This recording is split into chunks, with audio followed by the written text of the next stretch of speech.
Closing date is delayed in the sale of the village's health to Humana. Suspected stalker put a tracking tag on villager's BMW at a pickleball court. Sex offenders here in the villages were snared in sheriff's special Halloween investigation. Villager enters plea to 34 criminal charges in child pornography case.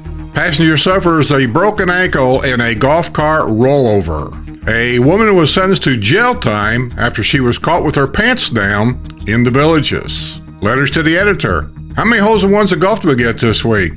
This and more coming up.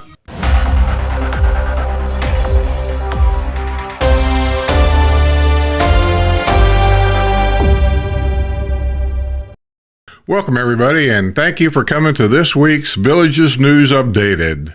We got some more news about the sale of the Villages Health System to Humana. The closing date has been delayed in the sale of the Villages Health to Humana Centerwell. The closing date on the $68 million sale was supposed to take place on Friday, and now it is being pushed back by a week to Friday, November 7th. All parties seem to be in agreement with the delay, which appears to be due to the last-minute logistics.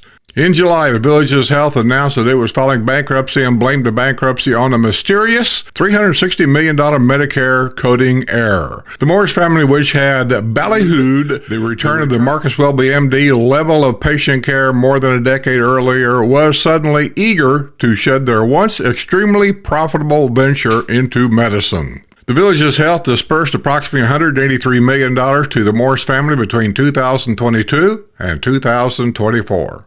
In addition, the Morris family was making upwards of $10 million per year by leasing the specialty care centers located throughout Florida's friendliest hometown to the Villages Health. As part of the sale to Humana Centerwell, the Villages will retain the ownership of the special care centers and presumably will continue to lease them to Humana. Well, that's the latest update on that. Here's an update on a person that was charged with child pornography. A villager was released from jail on Halloween after pleading not guilty to 34 criminal charges in a child pornography case. Patrick Kreplin, 61 of the village of Pine Hills, entered a plea Friday in Lake County Court. He was released from jail after posting a $119,000 bond. He was arrested October 16th by Fruitland Park Police. A tip was received May 28th by the Central Florida Internet Crimes Against Children Task Force regarding possible illicit activity. Initially, the information was being investigated by the Sumter County Sheriff's Office, but it was soon determined that the activity was connected to Kreplin's home, which is located in the Fruitland Park section of the Villages in Lake County. Kreplin and his wife, who are from Wisconsin, bought the home in October 2024. Investigators found that Kreplin still has a Wisconsin driver's license and still owns a home in Brillion, Wisconsin. Contact was made with the Calumet County Sheriff's Office in Wisconsin, and a detective with the office found Kreplin's phone number from a 2023 accident report. The number led to a search warrant from Kreplin's Media LABKIK message account. Kreplin's account had 17 videos focusing on young girls engaging in sexual activity. There were also 3 photographs of Kreplin's face, 4 photos of his penis, and one with a piece of paper that said, "For Sarah Smiles, 4/22/25." And if you want to get the full report there, you have to go to last week's news, because I've already reported this, but that's the update. Here's another update of the guy lived in his mom's house, brought a girlfriend in to ring a bell. He put Advil in her vagina because she was doing overdose of drugs. A judge is requiring a suspect in a woman's death to reside with his mother in the Villages while he waits a trial. Thanks, Judge. Brian William DeCott, 47, has been ordered to live with his mother at her home in the Village of Charlotte as a condition of his $100,000 bond. DeCott was released from jail on October 23. He is facing a charge of death caused by the unlawful distribution of cocaine. In addition, the judge has ordered that Ducat attend Narcotics Anonymous meetings and undergo weekly drug screenings. Ducat was also required to surrender his passport. It was on Halloween 2024 that 50-year-old Tracy Jean Miller was found deceased and lying nude at the home of Ducat's mother at 750 Pasteur Street. I'm not going to read anymore. I've read that story 2 or 3 times. If you want to know more about it, you have to go on Past News and you'll find it. But here's all I got my comments about this. Mom, you should have said no. I don't care that he's your son. He's an adult that made bad choices for him and other people that ended up dying because of his decisions. You should have said no. The boy can stand on his own 2 feet. He made a decision to do this, and you are allowing this to happen in your house. As far as I'm concerned, the people of the dead daughter has a case against you for allowing this in your house. Shame on you, Mom. And shame on the judge for ordering this guy to live in with his mother in a retirement community. Looks like here's a report here of some more villages' drug addicts. A villager celebrating his birthday was arrested after a trip to buy cocaine. Mark Davis of the village of San Domingo was celebrating his 58th birthday this past Thursday when he was traveling as a passenger in a pickup that was exceeding the speed limit by 13 miles per hour in the area of East Schultz Boulevard and St. Andrews Boulevard on the historic side of the villages. Davis became very shaky. He asked if he could leave the scene. He got out of the truck and began pacing because his golf cart was parked and he could not leave. A canine unit arrived on the scene and a dog alerted on the pickup truck indicating likely presence of drugs. Officers found a substance that tasted positive for crack cocaine where Davis had been seated in the truck. The female driver told police that she took Mark to a house for him to buy crack for helping out for shopping on his birthday. Davis was taken into custody. Davis had been released October 14th from the Marion County Jail after serving 3 months behind bars after testing positive to cocaine. During a visit with his probation officer, Davis, who has a previous criminal history, had been placed on probation following an arrest this past November. They just don't learn, man. What can I tell you? Should you feel sorry for this guy? I don't. It's a choice he's made, and it's a bad one. And he's made the choice over and over. A passenger suffered a broken ankle in a golf cart rollover in the villages. A man driving a Nissan Pathfinder nosed out onto Morse Boulevard from Carrera Drive near the postal station at about 3 p.m. Thursday, prompting a man driving a golf cart southbound in the golf cart lane on Morse Boulevard to swerve to avoid the collision, according to Sumter County Sheriff's Office. This is part of the Morse Boulevard north of 466, 27441, which is Spanish Springs area, and 466. It's a dangerous area up there. There's always problems up there. I gotta tell you though, most of the problems they have up there is because people just simply not paying attention to what they're doing. The golf cart driver overcorrected and the golf cart flipped over onto the driver's side of the vehicle. A female passenger suffered a fractured right ankle. Ouch. She was transported by ambulance to UF Health Spanish Plains Hospital. The man driving the golf cart was not injured. There were no citations issued as the two vehicles never had any physical contact. Be careful up there. 3 sex offenders in the villages were snared in the Sumter County Sheriff's Office special Halloween operation. Sheriff Pat Breeden announced on social media that Operation Ghost Town netted the arrest of 2 sexual predators and 8 sex offenders. 3 of the sex offenders arrested in the operation live in the villages. They were Todd Michael Anselm, 55, who lives in the Alexandria Villas in the village of Bel Air. He was convicted in 2005 in Lake County, Illinois, of aggravated criminal sexual abuse. He was arrested in Friday's operation on 3 felony sex offender violations. He was booked at the Sumter County Detention Center and released Saturday afternoon after posting a $7,500 bond. Derek Andrew Cahoe, 56, who lives at 985 Caribou Way in the village of Virginia Trace. Cahoe was convicted in 1988 in Salem, Massachusetts of indecent assault and battery on a child. In 2011, he was arrested in Falmouth, Massachusetts after police had been called to a suspicious incident and arrested Cahoe for failure to register as a sex offender. At that time, he was living in the villages. Deputies in Operation Ghost Town arrested Cahoe on 4 felony sex offender violations. He was jailed on a $10,000 $100,000 bonds. Edward Charles Warningly, 64, who lives at 1312 La Estrelita Way in the village of Santiago. He was convicted in 2018 of lewd and lascivious molestation of a victim between the ages of 12 and 15. He was sentenced to 3 years in prison, and upon his release in 2021, he moved in with his mother in the villages. In 2022, he was arrested on a charge of driving under the influence after drinking at Lake Sumter Landing. In Friday's operation, he was arrested on 3 felony sex offender violations. He was being held without bond at the jail. If nothing else, I hope some of these reports that I'm telling you about the villages opens up your eyes, opens up the thought of this being a retirement community and you are totally protected or totally safe because it's just full of old people is not correct. These old people will attack your grandchildren.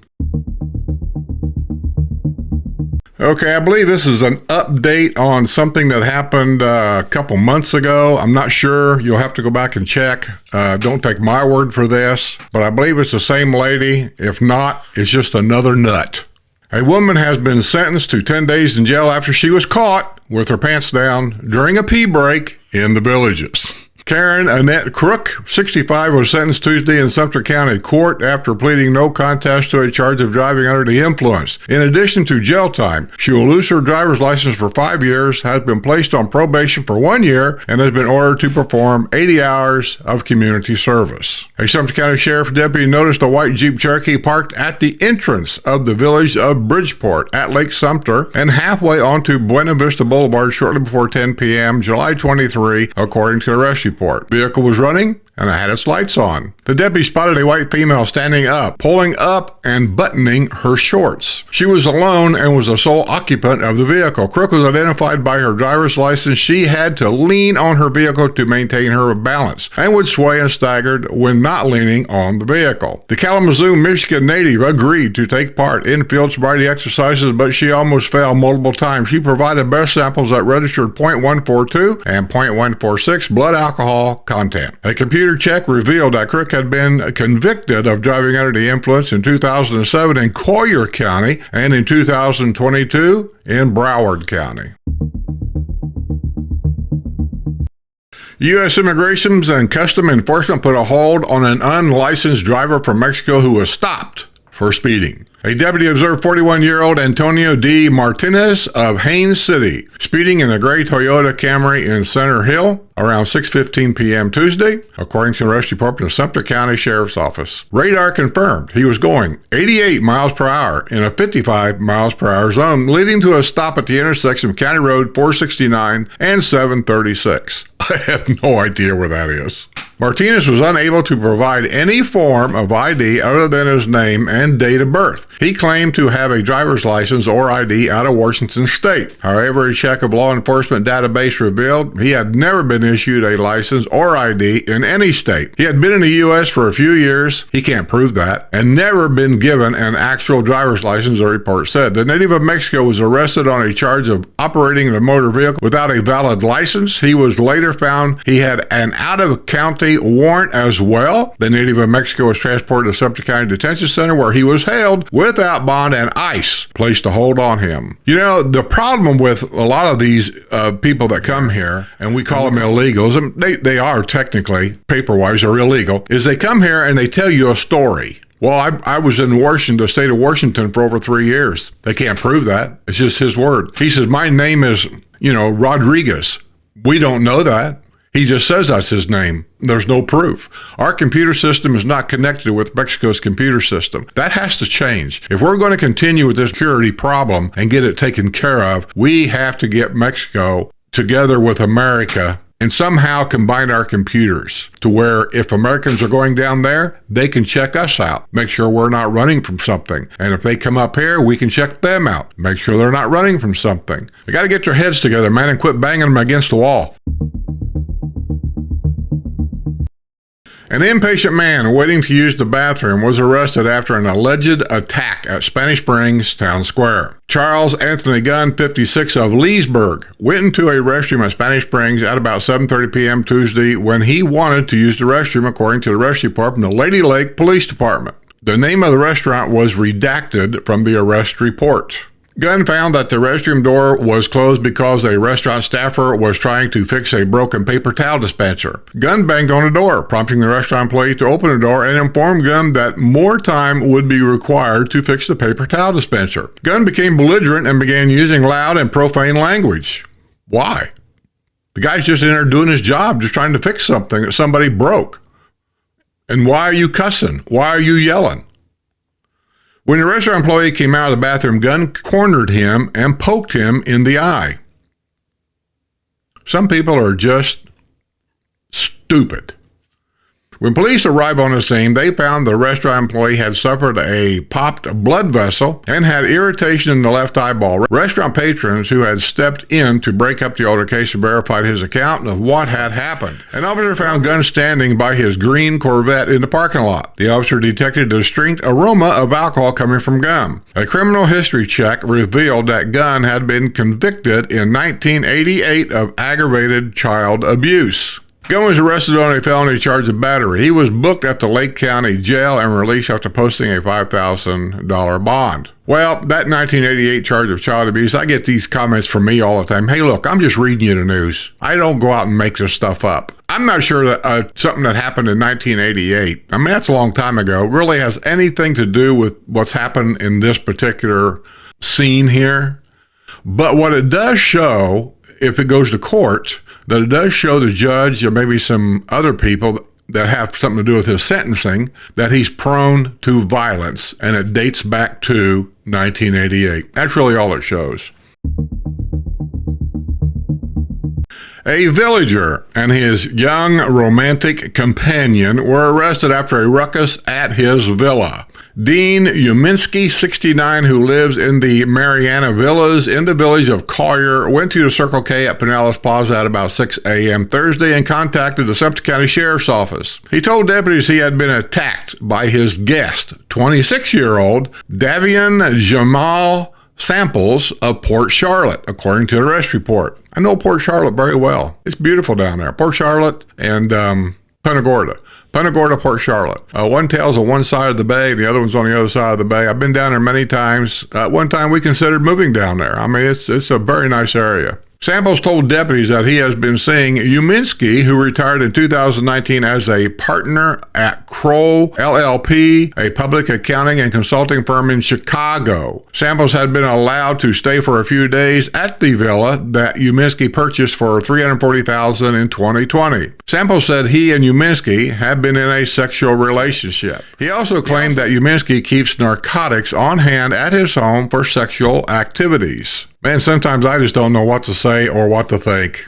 During the course of the investigation, Samples was allowed to re-enter the villa to claim his possessions. While entering the bedroom with Samples, a deputy spotted a glass smoking device. A substance that tested positive for fentanyl was found on a dresser. Samples also had a plastic bag containing fentanyl concealed in his underwear. Meanwhile, Uminski, who earned a degree in accounting in 1978 from Indiana University at Bloomington, was found to be in possession of methamphetamine. He was taken into custody and booked at the Sumter County Detention Center. In addition to drug charges, he is facing a felony charge of public order crimes due to the alleged drug activity at his home. His bond is set at $6,030. Samples was also arrested on drug charges. He was booked at the jail on a $3,015 bond. Like my grandma used to say, takes all kinds. A suspected stalker has been arrested after attaching a tracking tag to a villager's BMW while she was on the pickleball courts. Now, why would you do that, man? I mean, really?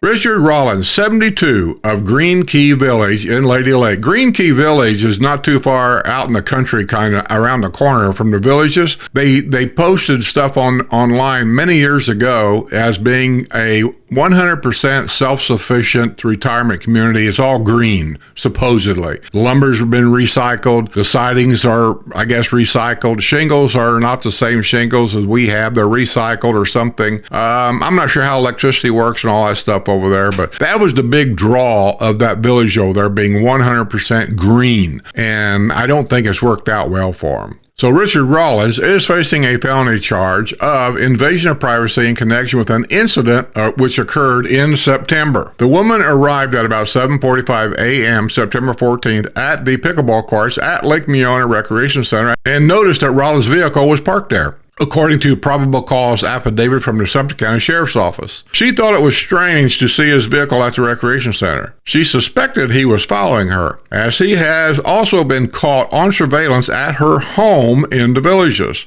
The woman left the pickleball courts at about 9:30 a.m. and received an alert on her phone that an HTAG GPS tracker had been detected in her vicinity. She continued to receive alerts on her phone. When she returned home, she contacted the sheriff's office. A deputy found a tracking tag device securely affixed to the underside of the woman's BMW.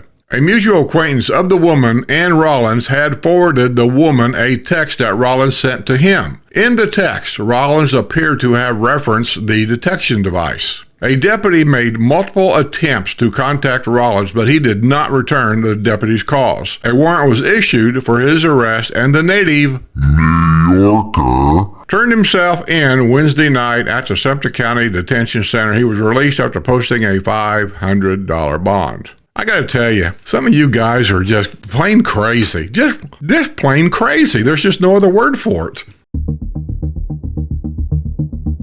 Well, let's see what's happened to our friendly next-door neighbors over there at Spruce Creek. A resident of the Del Webb Spruce Creek community in Summerfield is facing a charge of driving under the influence following a crash on US 301. David Paulugier, 72, had been driving a silver Subaru at about 6:30 p.m. October 23 on US 301 and Southeast 140th Street in Summerfield when he drifted into the oncoming lane and sideswiped another vehicle, according to a arrest report from the Florida Highway Patrol. The other driver had a dash cam video recorded which clearly showed how the crash occurred. The video was turned over to Florida Highway Patrol investigator. When the investigator approached Legier's vehicle, he noticed that Legier was chewing gum. It appeared he had been drinking. The Wisconsin native agreed to participate in field sobriety exercises but struggled to keep his balance. He admitted he had consumed 2 or 3 vodka lemonades prior to the crash. He provided breath samples that registered .087 and .084 blood alcohol content. Well, I believe what the guy said, 2 or 3, because those alcohol levels are barely above legally drunk. He was arrested on a charge of driving under the influence and booked at the Marion County Jail. He was released after posting a $2,000 bond. Okay, we don't have any holes in ones this week in golf, so let's go straight to everybody's favorite letters to the editor. To the editor, we lived in the Villages and we left. We did not move to save $200 a month in fees. Those amenity fees are for the rec centers, golf, pickleball, pool, shuffleboard course, etc., not the squares. The restaurants lease from the Villages, but are not owned by the Villages. From my understanding, the entertainment is paid for by the restaurants and also decided by the liquor sales, according to the band. That's not 100% true. Anybody that has a business in any square has to pay a monthly fee for the entertainment, not just restaurants. And according to the liquor sales, according to the band, I think the band is feeding you a line of crap, because I have never, in the 30 years I've been coming here, I have never heard anybody say that the payment of the bands has something to do with liquor sales. Never. $200 a month would never cover private music and restaurants. The crowding will be there by sheer overbuilding by the Villages themselves. That's sent in by Deborah Miller from Wildwood. To the editor, who has the fastest time crossing State Road 44 at Morris Boulevard? The golf carts using the Chitty Chatty Bridge? We need to have either the golf cart bridge expanded or a new bridge added to handle the backup of car traffic trying to move between Villages North and Villages South. Now, I have no idea what she's trying to say. One minute we're talking about a golf cart bridge, then she's talking about having another bridge built for cars. The new Super Walmart isn't even open yet on the corner. I'm sure State Road 44 can look forward to a lot more construction and congestions that will make their traffic situation even worse. I do agree with that. Chuck, that's sent in by Chuck Culver from the village of Pine Ridge. Well, Chuck, only thing I can tell you is that's life here in the Villages anymore.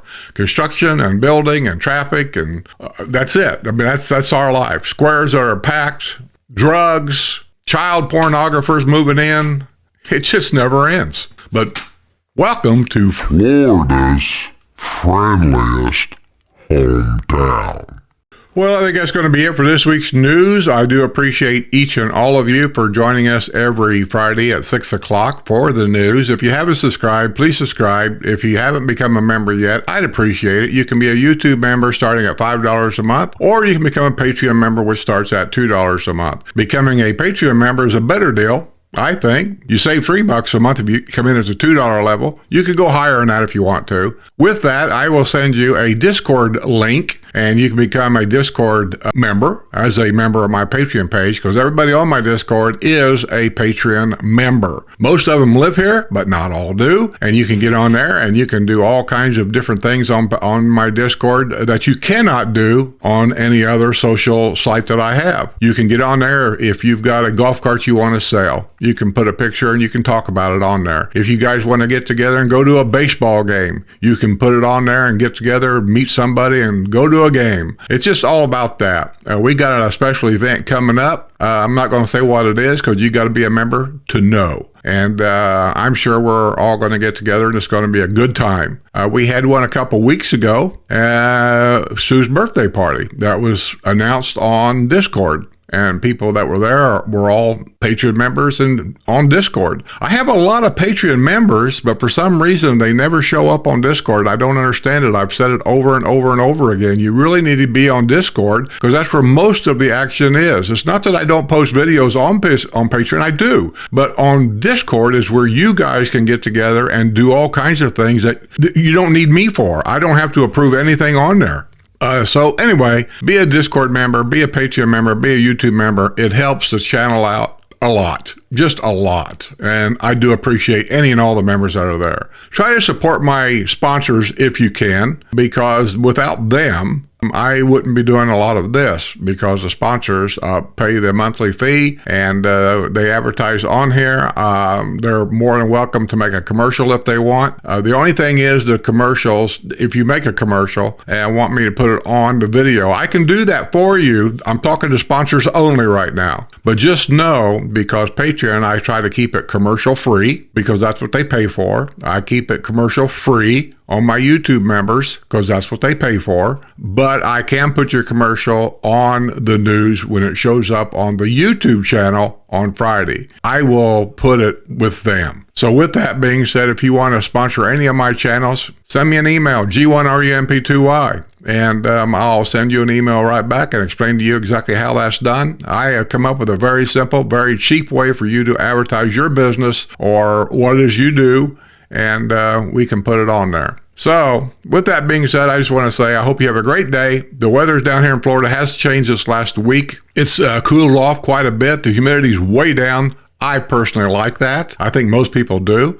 Snowbirds are coming back in groves earlier and earlier, it seems like, every year. October now is when we usually expect most of the Canadians and a lot of the people from the extreme far north to come down here, and they've been coming down. You can tell because in our neighborhood, whenever we do porch setting, I don't know if you can see the reflection in the window behind me when I'm sitting out front, but all these different trucks, all these different landscapers and contractors and construction workers are coming through the neighborhood constantly because these snowbirds call them and they want things fixed or done or whatever before they get back to Florida. And so I see a lot of activity going on there. So like I always say, I want to give total thanks to my Patreon members and my YouTube members for this news, because if it weren't for them, I'm telling you, I probably wouldn't be able to do this the way I do it. I could think of a cheaper way of doing it, but I don't really want to do that. And so tell your friends about my channel. Send it to your people on Facebook. Send it to people you have on Instagram or whatever to get them to come to my channel, to get them to subscribe, to get them to watch. I appreciate it. And don't forget, I had to start a new RV channel because after that hack, I never did get my RV channel back. I don't know what happened. It's just gone and we can't find it. YouTube can't find it. So I assume it's gone forever. So I'm trying to find some of my old things that still is important in the RV channel, and I'm posting them on my new RV channel. And for those of you that want to go there and subscribe, it's called Skip and Sue RV Travels. Travels is with an S. Skip and Sue RV Travels. I do believe that the link to that channel is in the description box below. If you think about it, go there, watch a couple of videos, and subscribe. So with that being said, I'm going to say be well, stay safe, stay alert, be aware. And don't leave that key in that golf cart. This week's news is brought to you by my YouTube and Patreon members.